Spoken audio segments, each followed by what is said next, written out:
All right, this is the week 3 of me trying to be author. I don't really have much this week, but I did want to talk about it, so let's get into it.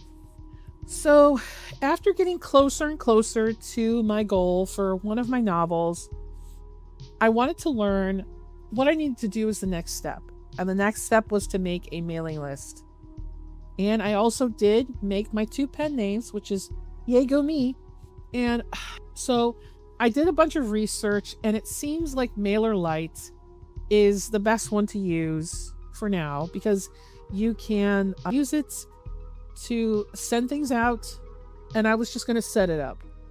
So I went to go set it up, and I watched the tutorial, and they're like, you need your own email. You can't use an email from one of those free things because it's going to get marked as spam. Why does nobody tell you these things? So I'm going to need a website, which is so dumb. I'm going to need a website, and it sucks. It sucks. So I have not gotten the website yet because I have not decided what I want it to look like. I'm not going to show you guys the website whenever I get it because I'm going to keep my pen names mostly a secret until I have enough stuff that you guys can maybe buy it if you want, okay? But the plan is that I'm going to have separate websites. I really wish I could have one, but it is what it is. So there is something else that I also found out. This is kind of like a side thing, so I'm going to show you guys, okay? Just hear me out. I have a friend, and her name is Squish. She is also a YouTuber on here. A VTuber. She showed this to me because I showed her Novel Crafter. So let me go get it so I could show you. We have this thing. Now I'm going to turn off my model for now because I kind of just want to go over everything. So my whole novel, I downloaded everything and like as chapters from Novel Crafter. And then I set it up in this thing called novelium, whatever. I set it up here and I just keep deleting it and re-uploading it so I can just have a project for free. Okay.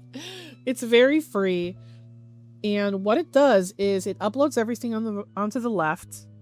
I don't care about that part. Over here on the right hand side is actually the part that's important.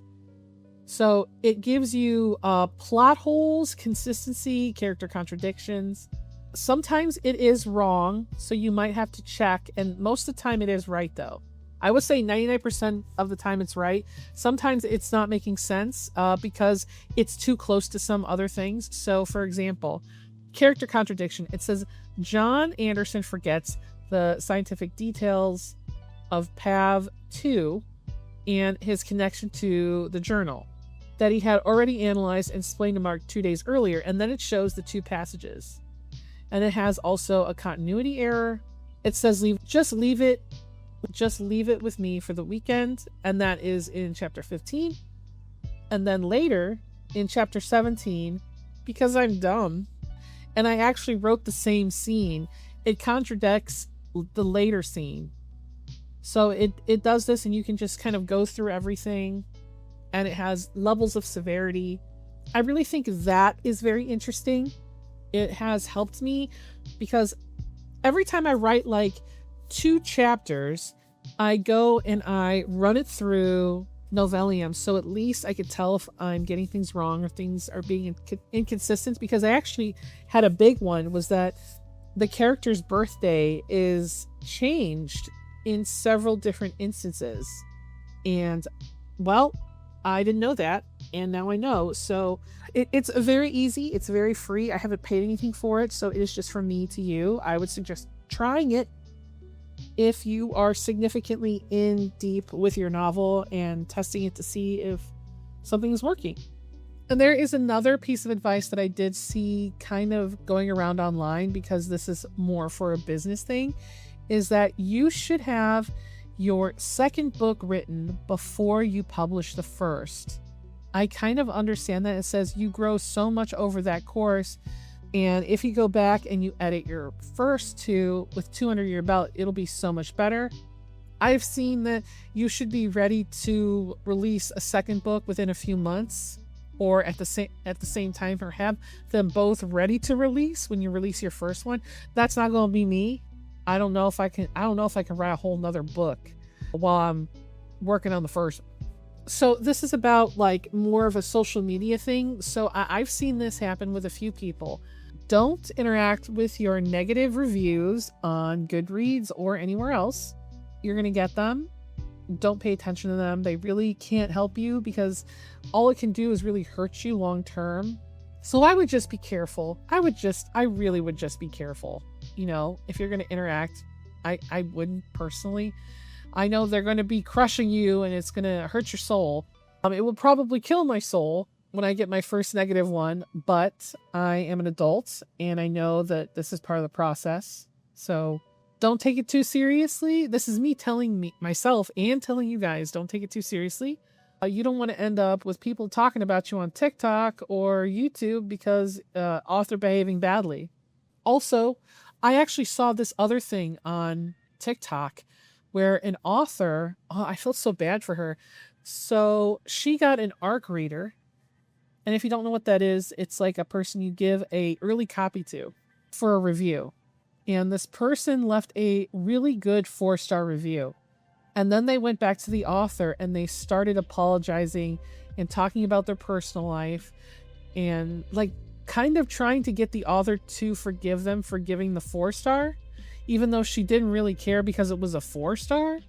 And it turned into this weird, like, emotional vampire situation because the person felt bad for doing what they thought was best. So, you know, it might be best to not interact with maybe any reviews, actually.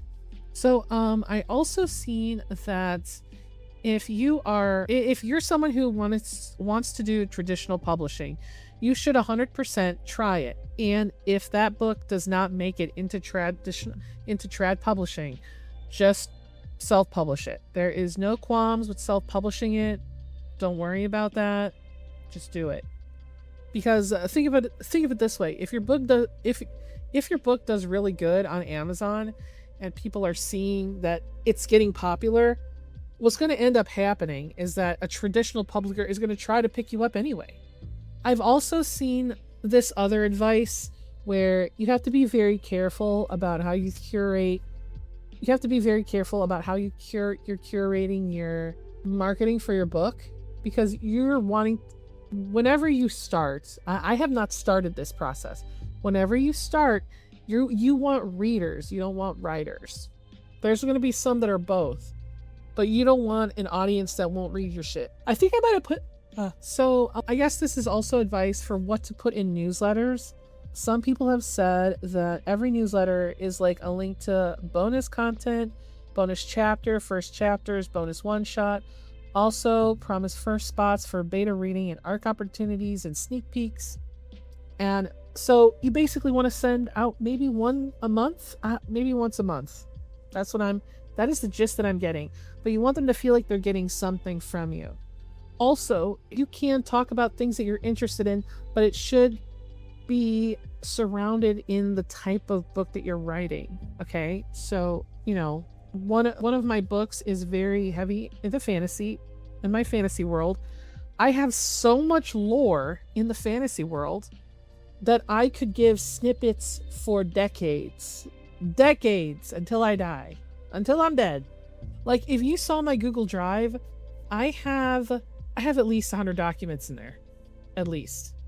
And if I wanted to make it snippets, easy, I could probably drop that down to like 200, maybe more. And people also say to measure the open rate, which I am not 100% sure what that is, but I'm thinking that has something to do with how you open, how I guess it's like the stuff. I don't know much about the open rate, but I'm assuming that what it is it's when the things get clicked on, okay? It says that you basically want people who are engaged, and you want to make sure that many non-responders don't give your list a poor rating. So the higher your open rate, the less likely that your email goes to the spam junk folder. You have to curate your list hard and often. So, I mean, I do the same thing with my Discord.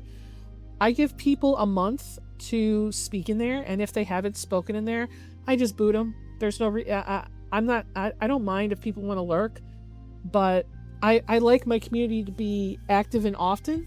I don't want a community of people who don't speak in there. And I leave people who have been talking in there, I just leave them in there as lurkers. I just want to see that in the first month you are engaging in Discord. And speaking of that, if you're interested, never mind. If you're interested in my Patreon, you can go over there and look at my stuff, and you can actually see some of my writing from my World of Aradia. And if that interests you, and if not, well, you can subscribe to me here below, and I get that. And that's kind of what, that's really all I've learned so much. I've been really focused on writing, and I wanted to show you guys something that I'm going to offer. It's not right now. I'm going to be offering it to anyone who is interested. Okay. So my friend, one of my friends that does programming, and I work together, and he helped to write the code / vibe code this to make it work. And I'm going to show you guys what it is. It is this. It is a novel accountability tracker. So what I wanted was I wanted to have something for myself that I could use to keep track of how many words I need to write per day to get to my goal. But every time I seemed to like find something, it was like, I don't know, it just was attached to something that was hyper expensive or completely not affordable, or the free version kind of sucked. It wasn't really an app. I even looked on my phone. It's like just not something that you can just have. So I'm gonna wait until I am done writing, until I complete this novel, right? And when I'm completed with it, and I'm gonna see how I feel about it, and if I like it, I'm going to offer it on my Patreon shop for $1. And my friend said that my friend said that he would keep up with it. Doesn't really care, because it's not a serious thing. It's not too serious. It's very simple, but it was my idea to make it look like Windows Vista because I like Windows Vista. Okay, so this is actually a part 2 of this video. I know that this is not even post editing Nimbus. This is post opening Adobe Premiere, and I have learned some other things that I felt like I didn't want to make another video yet because I wasn't ready. So I wanted to tell you some things that I also learned over the last 2 months, because I haven't really made a video in a really long time for this like author thing. So this is something I also learned. Such a pain in the ass. So for your characters, this is one thing that my husband made note of, that a lot of the characters that I had in my story had a lot of the same names. So for example, I had a Derek, I had a Dean, I had another character with another D name, and I had like 4 characters with D names. I had like 6 characters with M names. And if you know the cast of your story, slowly go through it and rename some of the characters. The main characters should not be sharing the same letter and the same sounds with any other characters. So for example, something I was not willing to get rid of was Mark and Miles, because they almost never share the same space. And when they do, they are on opposite sides. So I think that's fine. I had to change a character named Derek. No, not Derek. I had to change the character named Dean, even though I love that name, because Dean and Derek appear in the same scene at the same time multiple times.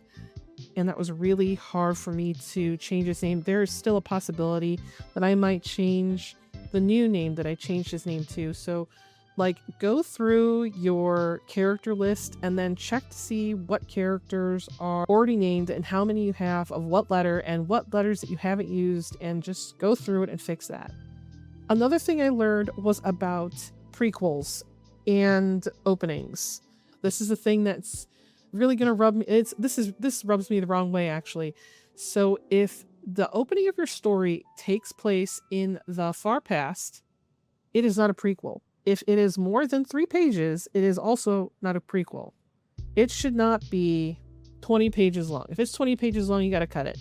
You can weave it in through the story, or you can do something else with it. I plan to actually cut the first 20 pages of my novel and then make that into like a reader magnet or something like that, so that people can step into my book prior to the book coming out, because I think that is a way to use that. Also, this is another thing, I don't know if you guys know what this is. It's called a colon font. It is a very specific type of logo design. So I was learning about this because I plan on making an imprint. An imprint is like, you know how on some book things, like they say like who made it, like the publisher, a lot of authors put something in there, and sometimes there is something, sometimes there is nothing. I plan on making an imprint because I plan on having multiple pen names. So I plan on maybe making an LLC at some point. That's a whole nother hogwash. But a colon font is a logo that can be turned into a stamp, right? And it's the stamp that goes into the back of books. So when you go onto like Hotshot's website or any of the Big Five's website, you'll see their logo, or independent press websites, you'll see that they have that logo. So that logo has to be able to be a stamp. So it's a very specific thing. It can't be too complicated. It has to be able to be in black and white. So while I was attempting to make my own imprint, I had to research like what these kind of logos are like, and this is how I found this thing out. I have also learned that when it comes to the end of your book, which I am very close now, I am like four chapters away, that you need to decide how you're going to edit your book. You can either pay somebody to edit your book, you can try to edit your book yourself, and there's whatever else, right? So my thing is that there is Grammarly, and there's Pro Writing Aid, and there's AutoCrit, which I believe uses mostly AI, and it is better, in my opinion, that you just use Pro Writing Aid because it offers so many things and so much value, and it gives you so many different things that you can actually run through, and it does have AI, but you do not need to pay for the AI because it's actually just a few bucks more. So you can actually just pay for the lower tier, and that doesn't have any AI use, and it can really help you, like, you know, make your book look more polished. It just really depends on how bad your book is already. So that's a thing. I have also learned about a thing called Speechify. Speechify lets you put your book into a thing and you can listen to it and see how natural it sounds. So it will, you know, basically give you an audiobook, and you can do that. I have not done it, but a lot of people who are authors have suggested that you use this as, like, after you've done the editing process, go through and listen to your book through audio to see if it sounds awkward. I not accidentally, somebody suggested to me doing it on 11 Labs, and I did that, but I didn't know 11 Labs was AI, so it is what it is. But Speechify was actually what I was looking for, so use that. That is another thing. There is this one thing that I did want to bring up. So when you are finally at the stage where you're about to start uploading your book onto KDP. Now, I did not know about this. I don't even know how I found about this. It's just a random video. It's just a random video. So it allows you 7 keywords. Okay, keep this in mind. It says 7 keywords you can put in. You do not have to use only 7. You have to fill those bitches out. Put as many keywords in as you can, because you can use the complete character limit. So do not sleep on that. If you are here listening to this right now, do not sleep on that. Put every keyword you possibly can in those boxes. And also, this is something that I learned while kind of looking around for aid and help.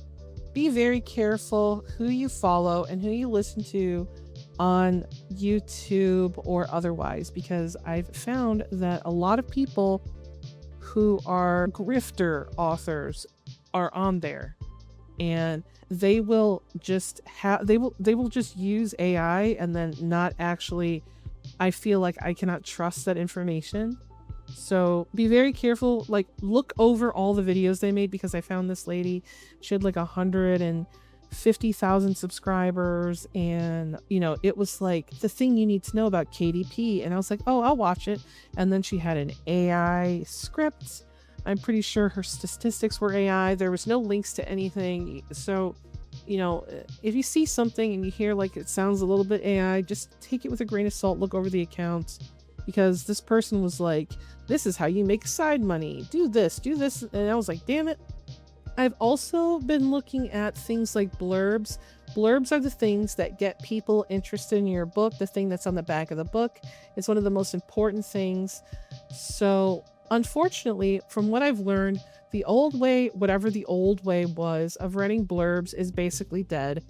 And people kind of want the punchy, book talky type of blurb. So I don't know if this really works for horror, but it does work for romance. I'm not saying you have to mention, you know, enemies to lovers or whatever the fuck. You don't need to mention tropes specifically, but you should know what tropes are inside of your book. And you also should know how to apply those to a blurb. I do not know how to write a blurb, and I have not written one at all. So yikes. I even haven't titled my book yet. I know I'm gonna have to do a lot of research on how to title a book, because if anybody who has made any considerable amount of money, if anyone has made any considerable amount of money as an author, and you might be in the horror space or something akin to that, I would love your help if you have any resources or what I should look at, because I don't know what to pick.